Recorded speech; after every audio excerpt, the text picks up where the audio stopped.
कुछ क्या छपा हुआ था पता चला। अरे कोई आदमी को किसी को शौक हो जाता तो कहीं छपवा दिया, तो जो छपवाया तो उसको ठीक से पता भी नहीं होगा, ऐसा हम लोगों के यहाँ नहीं। तो उसमें हम लोगों ने हमने ही कह दिया, किसी को पता भी नहीं था। हमने ही कहा कि भाई अब जरा आरसीपी सिंह को ये जिम्मेवारी हम देना चाहते हैं, तो सब लोग आगे ठीक है। हम लोगों की पार्टी में ये सब बातें सब में एकजुटता है। कहीं कोई ये मत समझिए कि कोई ग्रुप है इधर है उधर, कुछ बात नहीं। हम लोगों की पार्टी में ये सब बातें सब में एकजुटता है। कहीं कोई ये मत समझिए कि कोई ग्रुप है इधर है उधर, कुछ बात नहीं।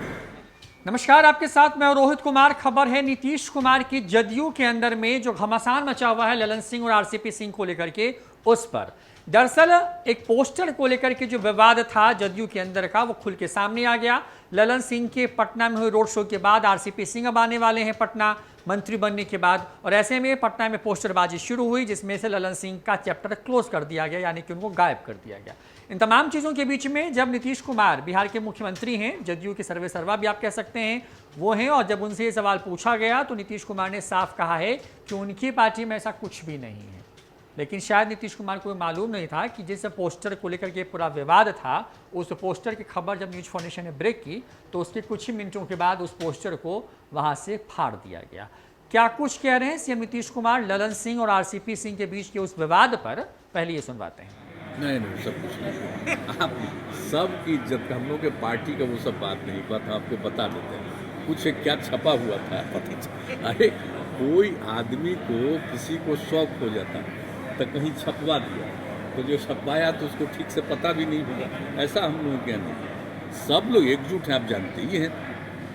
आपको पता है ना भाई कि हम तो लास्ट ईयर दिसंबर में हमने अपनी तरफ से ना, जो हम लोगों का राष्ट्रीय परिषद की बैठक थी, तो उसमें हम लोगों ने हमने ही कह दिया, किसी को पता भी नहीं था। हमने ही कहा कि भाई अब जरा आरसीपी सिंह को ये जिम्मेवारी हम देना चाहते हैं, तो सब लोग आगे ठीक है। वो काम करने लगे। जब मंत्री बन गए तो उन्होंने कहा कि भाई अब जरा बन जाए ललन जी तो ज़्यादा अच्छा है। मीटिंग थी नेशनल एग्जीक्यूटिव की, उसमें हो गया। अब नेशनल काउंसिल की भी मीटिंग होने वाली है, तो वो सब तो ठीक ही है। तो हम लोगों के पार्टी में ये सब बातें सब में एकजुटता है। कहीं कोई ये मत समझिए कि कोई ग्रुप है इधर है उधर, कुछ बात नहीं। हम लोग के पार्टी में ऐसा कुछ नहीं। और सीनियर व्यक्ति हैं, और जब समता पार्टी बनी उस समय से ही है, उसके पहले भी थे, तो सब लोग काम कर रहे हैं।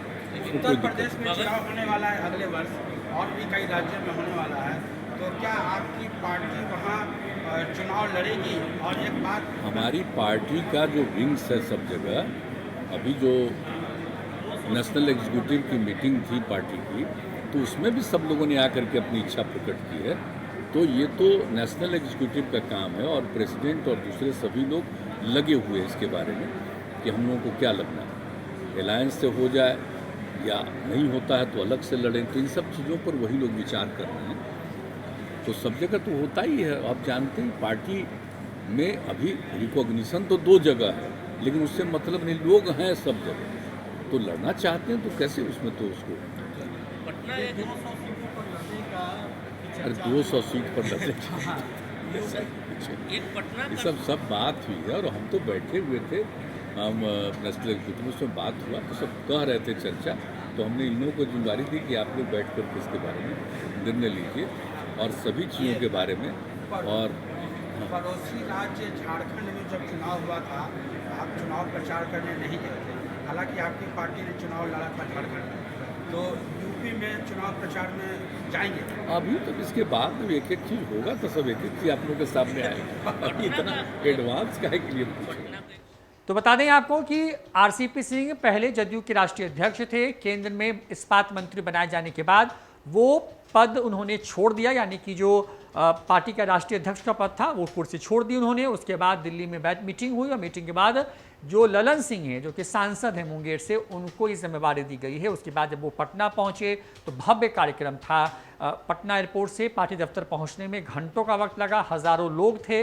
ऐसे में इसको ललन सिंह ने बतौर अपने शक्ति प्रदर्शन के तौर पर भी पेश करने की कोशिश की कि नीतीश कुमार के बाद जदयू में नंबर 2 की हैसियत उनकी है। तो आरसीपी सिंह कहाँ से चुप रहने वाले थे?